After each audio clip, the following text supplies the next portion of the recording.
And now, World Improv Network proudly presents Community Court. When two parties cannot solve a dispute, community court is there to solve the problem. See? All rise for the most honorable Judge Kenneth Vicarro. Woo!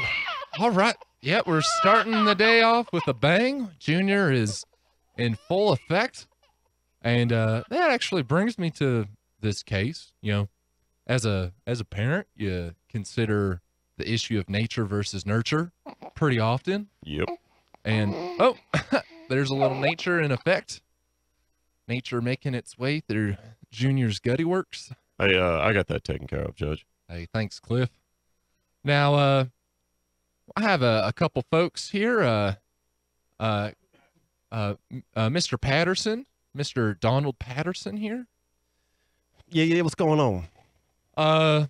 Well, you know, that's kind of why we're here. We've got, I mean, I don't want to take away from you for just, I do want to take away from you for just a moment and introduce, wow, I'm a really big fan of your work, sir. Mr. Shaquille O'Neal. Oh, well, thank you. It's an absolute pleasure to be here, Judge. I'm a big fan of yours, too. Wow. Yeah. Big fan. It's got a lot of meanings there, right? I'm a giant individual. Yeah. You know what I'm saying? Thanks for turning away and just right away, starting to address Mr. O'Neal over there. You know what I'm saying? Hey, I can't help that I have a lot of natural charisma. You know, it's just with judges, basketballs, spotlights, they all gravitate towards a guy like Shaq, all right? Yeah. Can I call you Shaq? Oh, absolutely. I would prefer it. All right. Shaq cool. or Superman. Or, I mean, I still go by Kazam every now and again. No way. Yeah. Hey, that's some of my proudest work. Hey, that's in my top 5 favorite films of all time.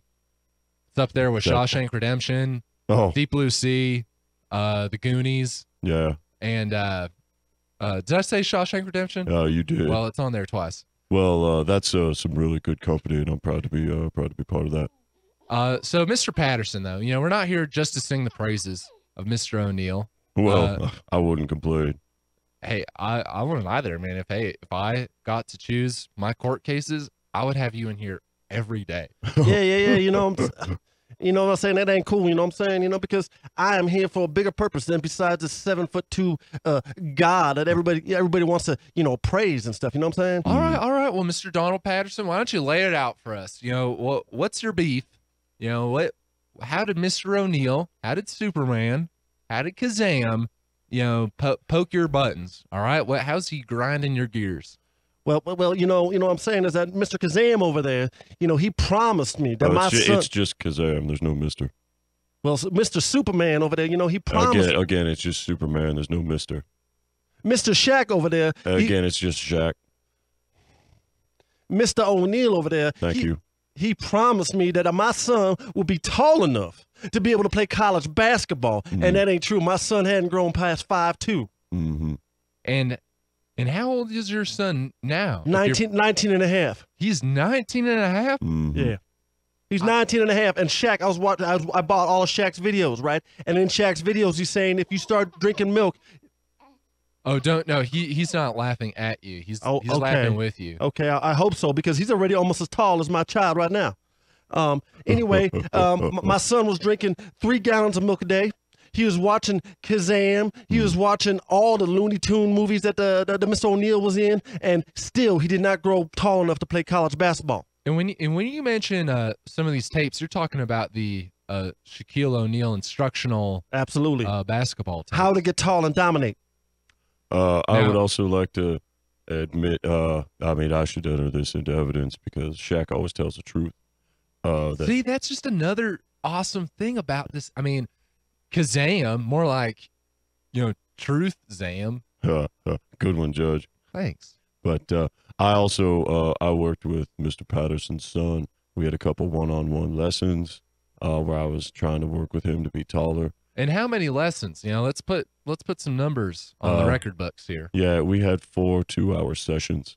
4 2, so that's 8 hours total. Yeah, all right. Which consisted of me placing my hands securely on each side of his head, lifting him off the ground and holding him there for about 2 hours. Yeah, that's exactly what he was doing. What he did not do, And I think that's how it broke free from the videos, was he didn't squeeze my son's head hard enough, which would squeeze his legs down to the bottom and make him taller. And after 2 hours, he'd be able to touch the ground, but he's not able to. He's still too small to be playing college basketball. Mr. Patterson, were you supervising these one-on-one training sessions? Sometimes, I mean, I wouldn't just stare there for 2 hours. I'd have to go down the street, and run some errands or something, or maybe get some food or mow the lawn or something. Because, you know what I'm saying? I can't just stand there and watch Shaq squeeze my child's head for 2 hours. But obviously, he didn't squeeze it hard enough the time that I was watching because the feet never touched the ground. Your Honor, I have a reason.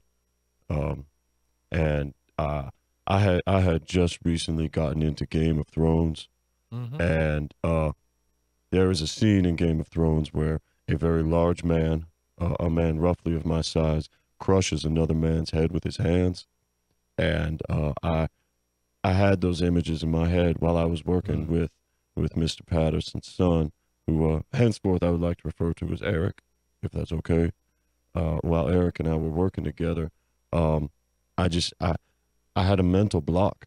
And I could, it's like when I was shooting free throws. I mean, I could do it in practice, but I couldn't do it in the game. I had a mental block, and I had the same thing working with Eric. So what you're saying, Mr. Shaq, is that every time I came back and I saw shampoo all over your hands, you was just massaging my child's head. You weren't actually squeezing it. Yeah, I was applying herbal essences so he would have more volume and strength to his follicles. Well, that's very nice of you, Mr. Shaq. But however, That's Mr. O'Neill. Oh. Just a reminder. Mr. Superman, I apologize. Again, it's just Superman. Mr. Kazam, I mean. It's just Kazam. Well, Mr. O'Neill. Thank you. My son really wanted to play for Georgetown, and he's never going to be able to do it at that age and at that size. Yeah, that's true. Hey, Kazam, working with Eric, did you take note of his skills, his ball handling skills, passing, shooting, and all that? Yeah, he's reminiscent of Hot Sauce from all those And One videos. Oh, I mean, speaking of Hot Sauce, Cliff Jr. just kind of had a Hot Sauce incident. All right, I got that, Judge. So what I'm saying here, Judge, I mean, he's got them skills, right? Like an And-One skills. I mean, he can run around like Bugs Bunny in that, what was that movie? With Michael Jordan and Bugs Bunny in it. Space Jam? Space Jam, yeah. Yeah, that's in my top 10. Yeah, and he can dribble like that, he can shoot like that, he can jump like that, but he just ain't tall enough, you know what I'm saying, to play college basketball, and that was the dream that Mr. Kazam over here and Mr. Superman over here and O'Neal over here was selling to my child, you know what I'm saying? And I don't know, because I always wanted to go to a game and watch him in the Final Four. I would just like to point out that you got the Mr. placement wrong on every single one of my names. And I would appreciate, just as a sign of respect, if you could remedy that. Judge, I'm sorry about that too, but I'm just kind of, for bits right now because I'm standing in front of this great person that's supposed to save my son's life, and it ain't gonna happen because but he has a breath smelling afro in the whole town. Well, Mr. Patterson, I can see that you are quite distressed. It looks like you both are under incredible psychological duress. I'm a failure. I'm a failure as a hot coach. Oh my gosh! And I'm really sorry, both of you, Mr. Patterson and Eric, that it were dreams that I just couldn't make come true. Well, Mr. O'Neal, maybe Mr. Kazam, Mr. Superman. None of those are misters except for the O'Neal. Maybe you and I can get together and shoot a Game of Thrones because it ruined your mojo, and therefore you weren't able to squeeze my child's head and make him taller. Oh, Mr. Patterson, that's a beautiful statement, but I mean, it's not your problem. I'm a big, rich athlete. I should be able to take care of my own problems. But Eric loves you, and he never wanted me to come to court today to sue you, but because he loves you that much. He's a beautiful child. He's a wonderful child. He's gonna go on to great things that only 5'2" people could do. Well, can you then maybe at least give him like some Bugs Bunny feet, as big as yours? That's not in my power, Mr. Patterson. I'm sorry. I watched a Wile E. Coyote cartoon once where a safe fell on his feet, and ever since then I've been unable to crush feet into flat pancakes like I used to. Oh my God! All right, gentlemen. This is I can't help but look at my own little baby boy Junior and think about all the great things I want him to do. You know, I want him to be a judge just like his daddy, and I want him to, you know, help professional athletes and dads, you know, reconcile their differences. And I want to say that you both are beautiful human beings. And Eric is very lucky to have both of you in his life.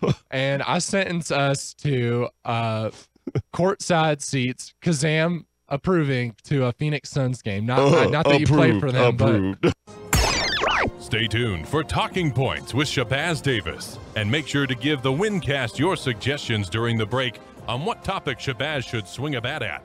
Next on Mile High Sports Radio.